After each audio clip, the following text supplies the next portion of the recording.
Hello friends, आज આપણે બનાવીશું સરગવાનું એકદમ હેલ્ધી એવું સૂપ। આ મેં 5 મોટી સિંગુ લીધેલી છે।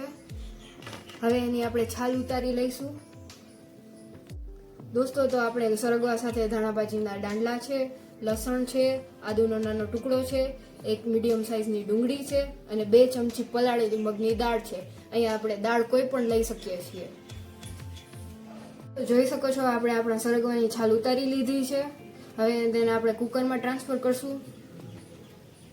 તો હવે આને કુકરમાં ટ્રાન્સફર કરી દઈશું।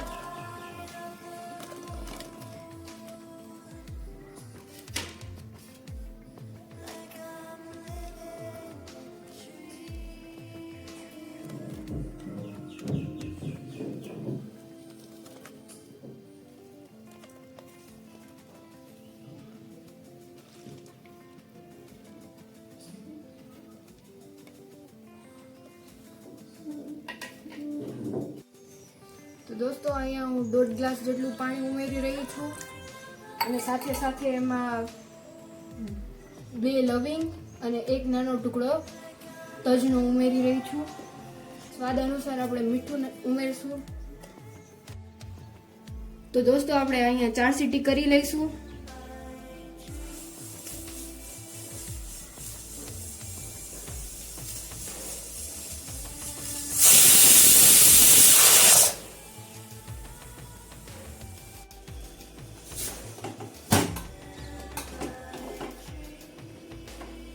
આપણે હવે તેને મિક્સર જારમાં ટ્રાન્સફર કરી લઈશું। જોઈ શકો છો કેવું મસ્તીનું બફાઈ ગયું છે। પીસવામાં આપણે લીલી કોથમરી ઉમેરીશું, તેનાથી એકદમ ફ્રેશ એવો ટેસ્ટ આવે છે। આપણે આને એકદમ ફાઇન પીસી લઈશું। તો જોઈ શકો છો, આપણું બફાયેલું મિશ્રણ સરસ રીતે પીસાઈ ગયું છે। હવે આપણે એને ગળણીની મદદથી ગાળી લઈશું। દોસ્તો, તો જોઈ શકો છો, અહીં મેં જ્યુસની મોટી ગળણી લીધેલી છે, તેનાથી આપણે ગાળી લઈશું।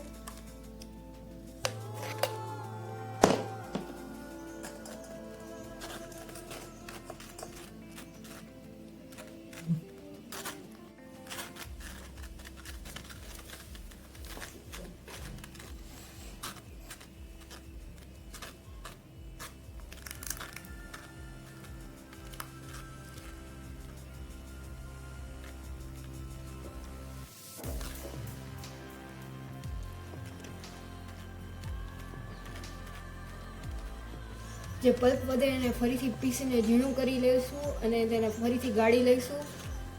દોસ્તો, તો આપણે હવે સરગવાના સૂપને વઘારી લઈશું। વઘારવા માટે હું અહીંયા 1 ચમચી ઘી એડ કરી રહી છું।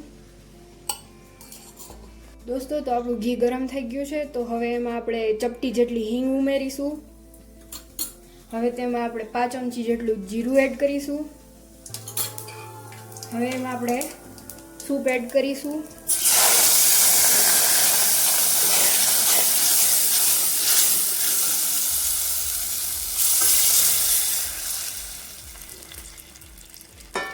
હવે આમાં આપણે 1.5 ગ્લાસ પાણી એડ કરીશું અને સરસ રીતે ઉકાળી લઈશું।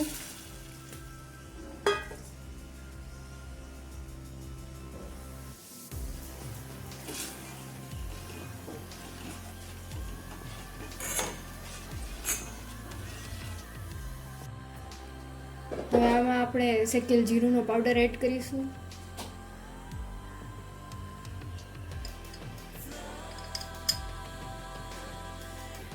હવે આપણે તેમાં મરીનો પાવડર એડ કરીશું।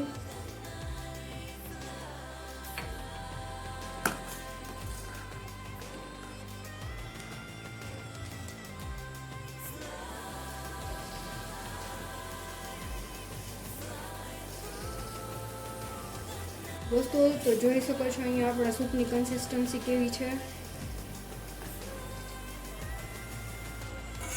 શરીર માટે ગુણકારી એવું સરગવાનું સૂપ બનીને રેડી છે। હવે આ સરગવાના સૂપને બાઉલમાં સર્વ કરી લઈશું।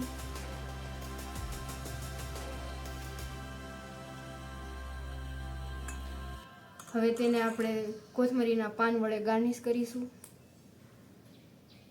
દોસ્તો, તો સરગવાનું એવું હેલ્ધી સૂપ બનીને રેડી છે।